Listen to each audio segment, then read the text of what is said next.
The year was 1498, and Florence's Piazza della Signoria echoed with the sounds of merchants hawking their wares and the clatter of cartwheels on ancient stone. But on this May morning, a different sound would soon fill the air. The roar of a bloodthirsty crowd gathering to witness what would become one of the most disturbing executions in Renaissance history. The man they came to see die was Girolamo Savonarola, the Dominican friar who had transformed from Florence's spiritual savior into its most hated enemy. What transpired that day was not merely an execution, but a carefully orchestrated theater of religious and political vengeance designed to destroy both the prophet and the radical vision he represented. The popular imagination has sanitized Savonarola's death into something almost noble, a martyr consumed by flames for his beliefs. But the reality was far more sinister and infinitely more brutal. Pope Alexander VI, perhaps history's most corrupt pontiff, had crafted Savonarola's punishment not just as retribution, but as a message that would echo through generations. This was to be a death so public, so thoroughly documented, and so symbolically loaded that it would serve as a warning to anyone who dared challenge both papal and Medici authority. Before we continue this dark journey through one of history's most brutal executions, make sure to subscribe to hear more untold stories from the shadows of the past. To understand the full horror of Savonarola's execution, we must first grasp the man at the height of his power. In 1494, when the Medici fled Florence and the French army threatened Italy, Savonarola emerged not as a traditional political leader, but as something far more dangerous, a prophet claiming direct communication with God. His sermons could fill the massive Duomo Cathedral with thousands of weeping, trembling Florentines convinced that the last days were upon them.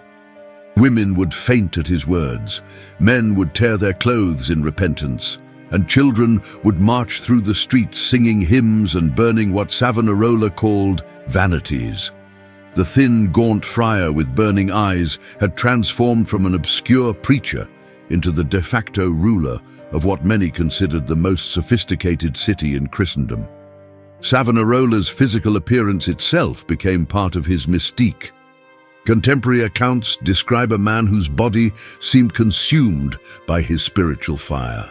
His hawk-like nose, deep-set eyes that appeared to glow during sermons, and skeletal frame draped in rough Dominican robes created an image of otherworldly authority. Francesco Guicciardini, the historian who witnessed Savonarola's rise, wrote that the friar's voice could shift from a whisper that forced thousands to lean forward to a thunderous roar that seemed to shake the very foundations of the cathedral. This was not merely a preacher, but a force of nature who had convinced an entire city that he spoke with the voice of the Almighty himself. The transformation of Florence under Savonarola's rule was both remarkable and terrifying. The city that had celebrated beauty, art, and humanistic learning suddenly became a theocracy where bands of children, his fanciulli, roamed the streets searching for signs of sin. These child police would burst into homes, destroying mirrors, cosmetics, secular books, and anything deemed contrary to Christian virtue. The famous bonfire of the vanities saw priceless artworks, manuscripts, and musical instruments consumed by flames, as Savonarola declared that Florence was purifying itself to become the New Jerusalem. Even Sandro Botticelli, the master painter, reportedly threw some of his own mythological paintings into the fire, so complete was the friar's psychological hold over the city. But power built on prophecy is inherently unstable. Savonarola had promised that God would protect Florence from all enemies, that the city would become the center of a renewed Christianity, and that the corrupt papacy would fall before divine justice. When these prophecies began to fail, when plague struck the city and enemies gathered at its gates, the same emotional intensity that had elevated the friar began to turn against him. The Florentine nobility, who had initially supported him as a tool against the Medici, grew nervous as his sermons increasingly targeted all forms of wealth and privilege. More dangerously, Pope Alexander VI, born Rodrigo Borgia, saw in Savonarola not just a heretic, but a direct threat to papal authority and the lucrative system of church corruption that funded his infamous excesses. The Pope's initial attempts to silence Savonarola through bribery and diplomacy had failed spectacularly. Alexander offered to make him a cardinal, a position that would have brought immense wealth and power, but the friar publicly rejected it, declaring he wanted no red hat except one dyed with his own blood.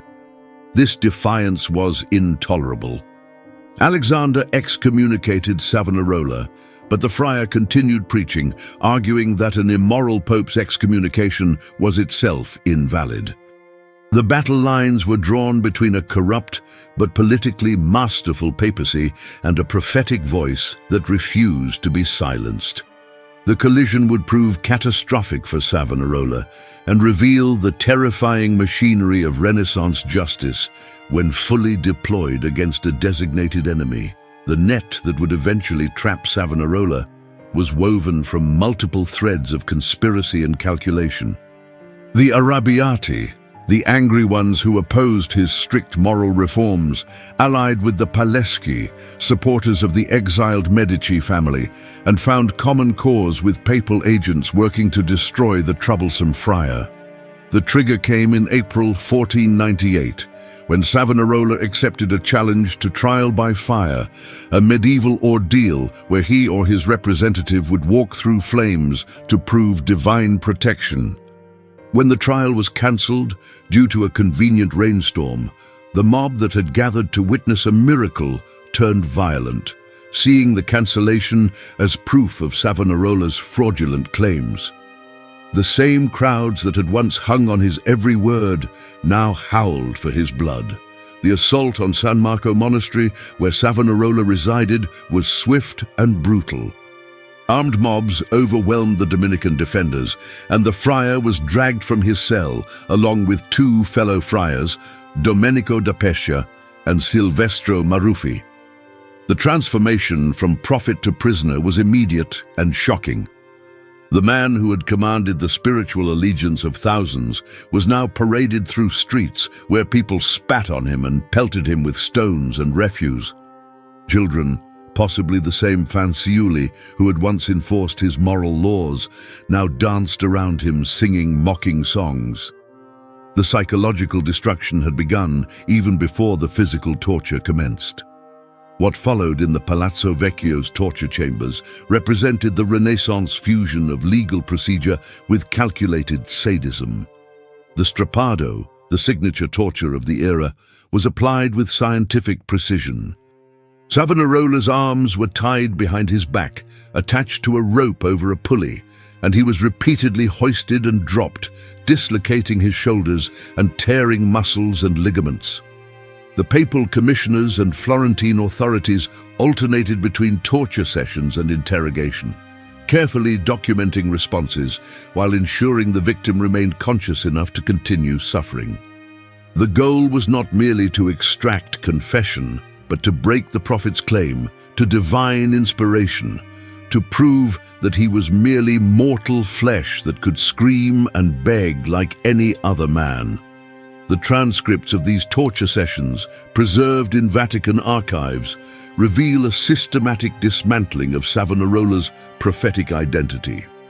Under extreme duress, he reportedly admitted that his prophecies came not from God, but from his own imagination, though he later recanted these confessions when the torture ceased. This cycle of confession and recantation was precisely what the authorities wanted, as it painted him as both a fraud and a coward. The two friars imprisoned with him suffered similar treatment, with Silvestro Maruffi reportedly breaking completely under torture, providing detailed testimony about Savonarola's supposed deceptions and political ambitions. The authorities had what they needed: confessions that could justify the predetermined sentence of death. The trial that followed was a masterpiece of legal theater designed to legitimize a foregone conclusion. Papal commissioners, Florentine officials, and carefully selected witnesses presented evidence of heresy, schism, and political sedition. Savonarola, his body broken from weeks of torture, was barely able to stand as charges were read against him. The same cathedral where he had preached to thousands now served as the courtroom where his destruction was formalized. When given opportunity to speak, contemporary accounts suggest he attempted to reassert his prophetic mission, but his words were drowned out by the jeers of a carefully orchestrated crowd. The verdict was never in doubt: death by hanging followed by burning, the standard punishment for heretical religious leaders.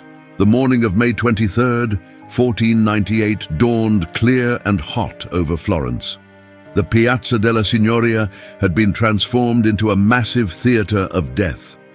A special scaffold had been erected, not just a simple gallows, but an elaborate construction that would allow the entire city to witness the spectacle. At its center stood a tall wooden pole with a horizontal beam extending outward, from which 3 nooses hung. Beneath this grotesque tree, massive piles of wood and straw had been arranged, soaked with oil and pitch, to ensure they would burn with maximum intensity. The authorities had learned from previous executions that bodies needed to be completely consumed to prevent relic hunters from collecting remains that might become objects of veneration. The crowd that gathered was enormous, possibly 20,000 people crammed into the square and surrounding buildings. Windows overlooking the piazza had been rented at premium prices to wealthy citizens who wanted the best view of the prophet's final moments. Vendors sold food and wine to the assembled masses, creating a carnival atmosphere that contrasted grotesquely with the solemnity of judicial execution. Among the crowd were many who had once been Savonarola's devoted followers, now either hiding their former allegiance or genuinely turned against their former spiritual leader. The emotional complexity of the scene, combining celebration, horror, curiosity, and hidden grief, created a uniquely charged atmosphere. When Savonarola and his 2 companions were brought to the scaffold, they had already been subjected to a final humiliation. In a ceremony of degradation, they were formally stripped of their religious vestments piece by piece, each removal accompanied by a formulaic curse removing their clerical privileges.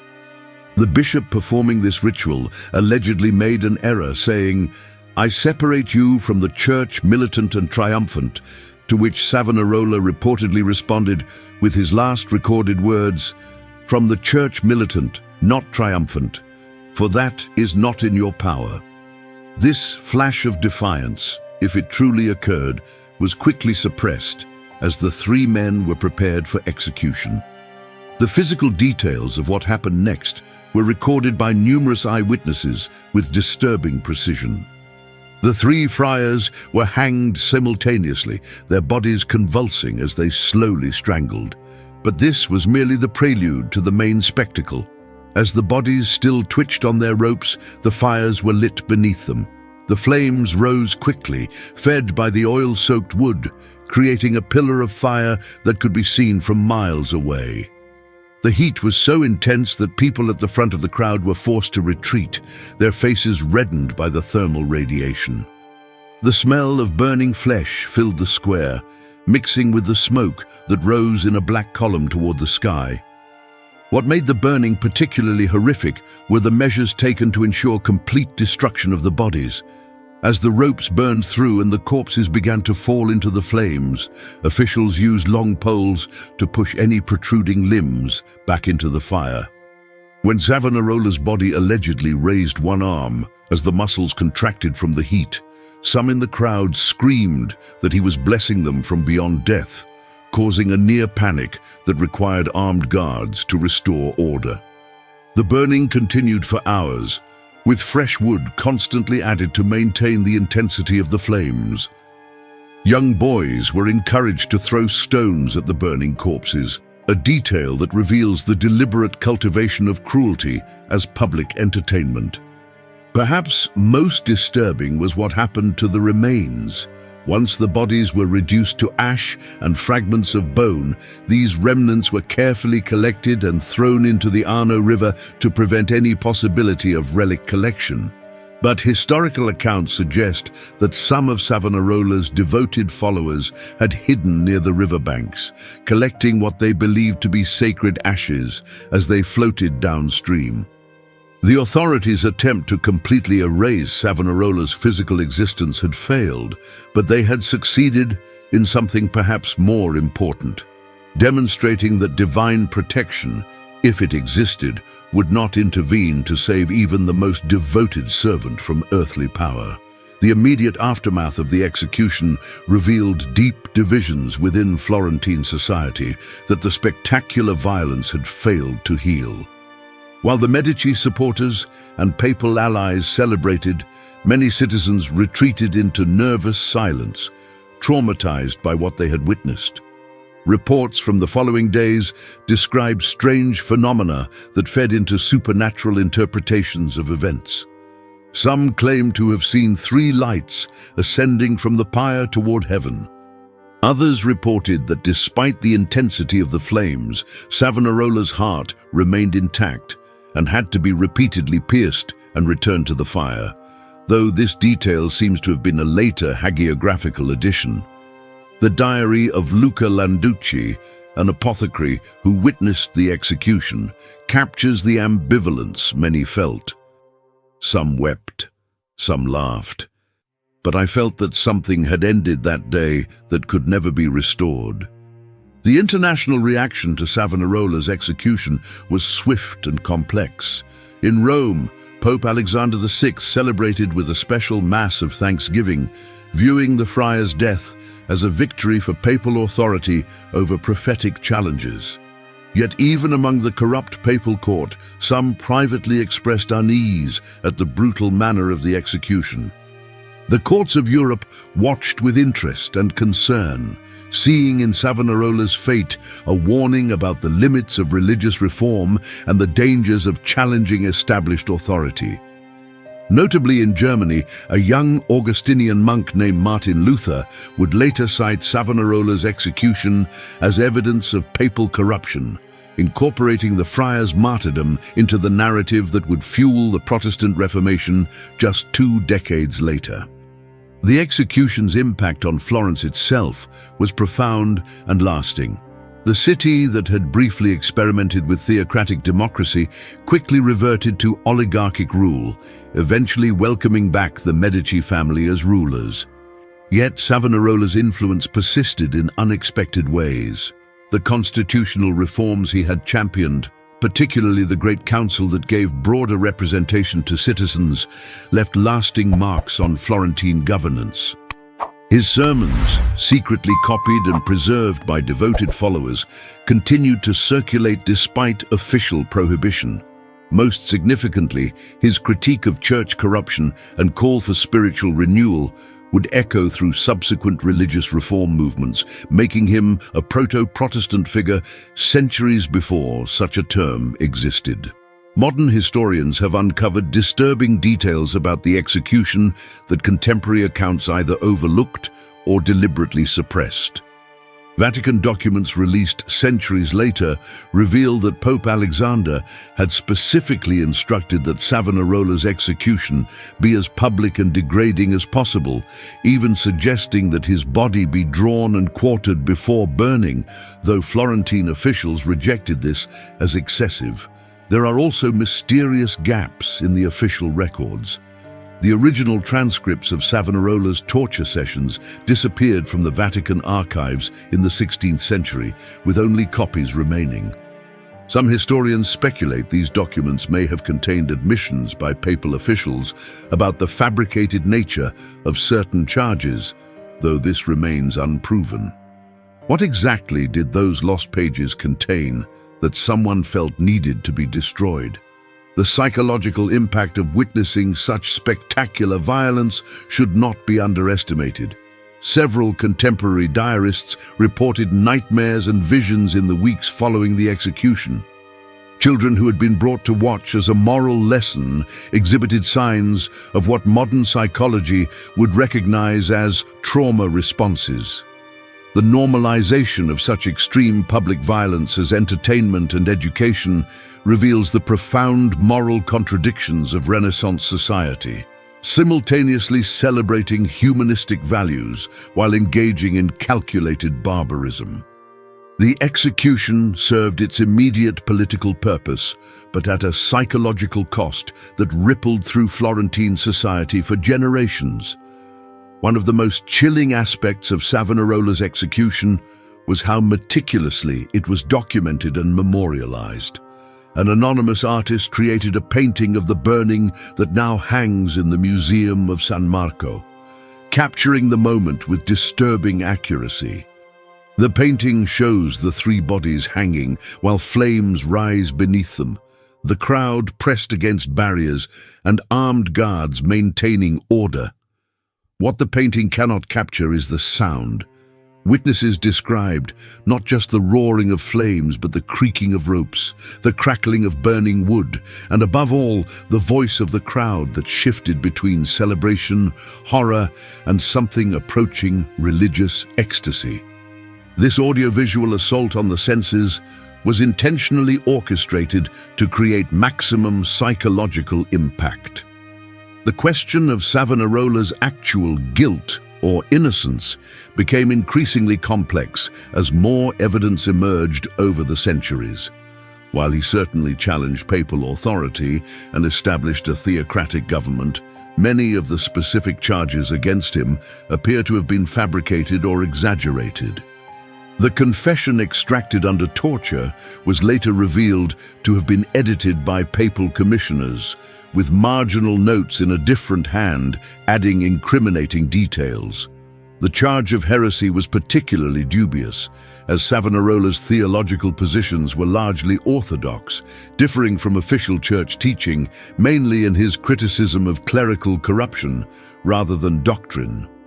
This raises the uncomfortable possibility that Florence witnessed not the execution of a heretic, but the judicial murder of a reformer whose primary crime was threatening powerful interests. Recent archaeological investigations have added another layer to the horror of that day.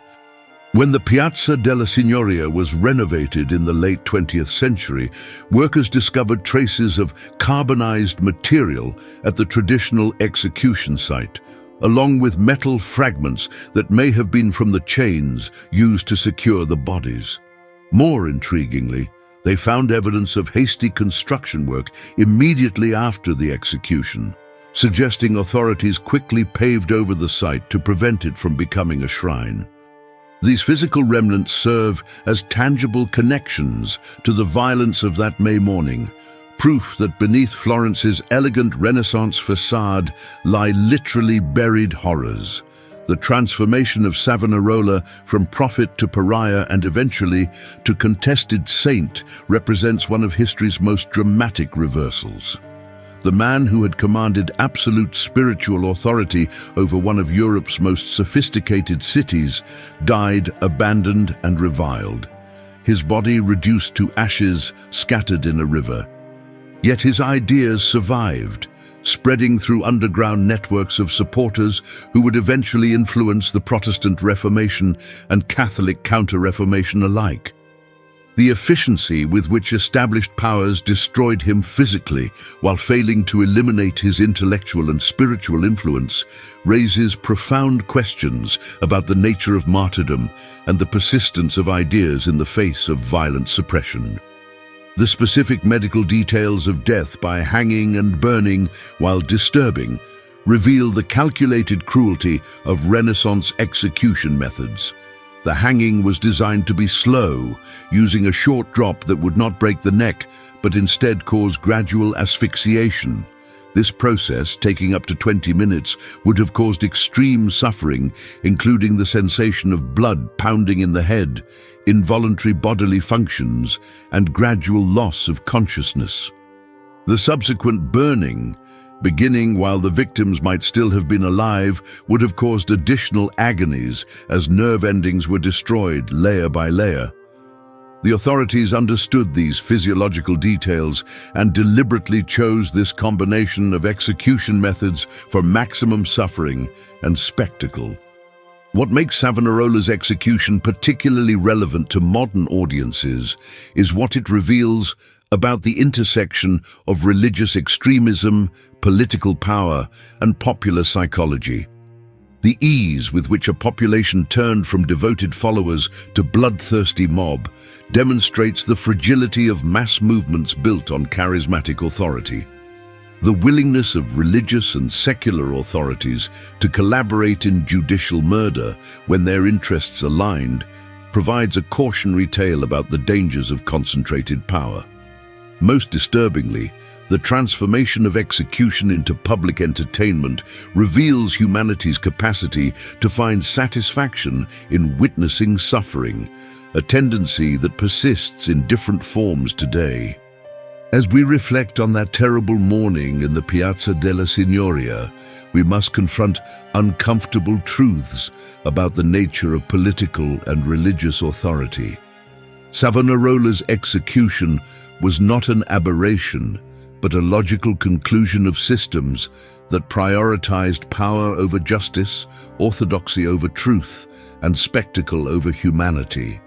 The crowds that gathered to watch him burn were not monsters, but ordinary people who had been conditioned to accept and even celebrate institutional violence.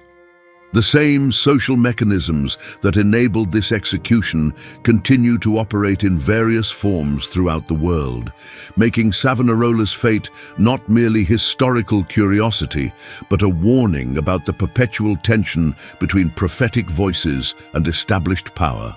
The blood and ashes have long since been washed from Florence's stones, but the echoes of that execution still reverberate through history. In the Museum of San Marco, where Savonarola once lived and prayed, his cell has been preserved as a shrine that draws thousands of visitors annually. Many come seeking to understand how a man of evident sincerity and devotion could meet such a horrific end. Others come as pilgrims, viewing him as a martyr for reform who was simply centuries ahead of his time. The Catholic Church itself remains divided, with some calling for his beatification while others maintain he was justly condemned. This continuing controversy suggests that the issues Savonarola raised about corruption, reform, and the nature of religious authority remain unresolved. The final mystery of Savonarola's execution may be what he truly believed in those last moments as the flames rose around him. Did he maintain his conviction that he was God's prophet, betrayed by corrupt men, but ultimately vindicated in divine judgment? Or did the combination of torture, humiliation, and abandonment finally break his faith, leaving him to die in existential despair? Contemporary witnesses provide contradictory accounts, some claiming he died peacefully, others describing signs of struggle and terror. The truth likely lies somewhere between these extremes, in the complex psychology of a man facing not just death, but the complete negation of everything he had claimed to represent. Perhaps most haunting is the testimony of an anonymous witness who wrote that as Savonarola's body was consumed by flames, a strange wind arose from nowhere, causing the fire to spiral upward in an unnatural column that seemed to reach toward heaven. Was this merely a coincidental meteorological phenomenon or something more? The witness noted that immediately after the three bodies were reduced to ash, the wind died as suddenly as it had risen, leaving an eerie stillness over the square. The crowd, which had been raucous throughout the execution, fell silent for several moments before slowly dispersing. What had they truly witnessed that day? The destruction of a dangerous fanatic, the martyrdom of a saint, or something more ambiguous that defied easy categorization? The story of Girolamo Savonarola's execution ultimately asks us to consider whether there are truths worth dying for and powers worth defying, regardless of consequences. His transformation from prophet to pariah, from Florence's spiritual master to its public enemy, reveals how quickly popular opinion can shift and how efficiently power structures can eliminate threats to their authority. Yet the very brutality of his elimination suggests that he represented something that genuinely threatened the established order, something that required not just death, but complete obliteration to suppress. In our modern age, as we witness new forms of authoritarianism and populism, new prophets claiming divine mandate and new crowds ready to follow or destroy them, Savonarola's fate serves as both warning and inspiration. His execution reminds us that challenging entrenched power carries ultimate risks, that reform movements can become tyrannies, and that the mob that celebrates you today may burn you tomorrow. But it also demonstrates that ideas, once released into the world, cannot be destroyed by fire, that martyrdom sometimes speaks louder than life, and that even the most powerful institutions cannot fully control the meaning of the deaths they orchestrate. Was Savonarola ultimately a prophet, a madman, a reformer, or a tyrant? Perhaps he was all of these simultaneously, a complex figure whose execution revealed not his true nature, but the true nature of the powers that destroyed him. The flames that consumed his body illuminated the corruption, fear, and brutality that lay beneath the Renaissance's glittering surface. In seeking to erase him completely, his executioners instead created a symbol that would endure far longer than any of them could have imagined. The ashes scattered in the Arno did not disappear, but became part of the river that flows through Florence still, a permanent, if invisible, monument to the price of defying authority and the cost of believing too deeply in one's own vision of truth. If you found this dark chapter of history as compelling and disturbing as we did, please subscribe to uncover more untold stories from humanity's shadows. The past holds more horrors and mysteries than we often dare to imagine.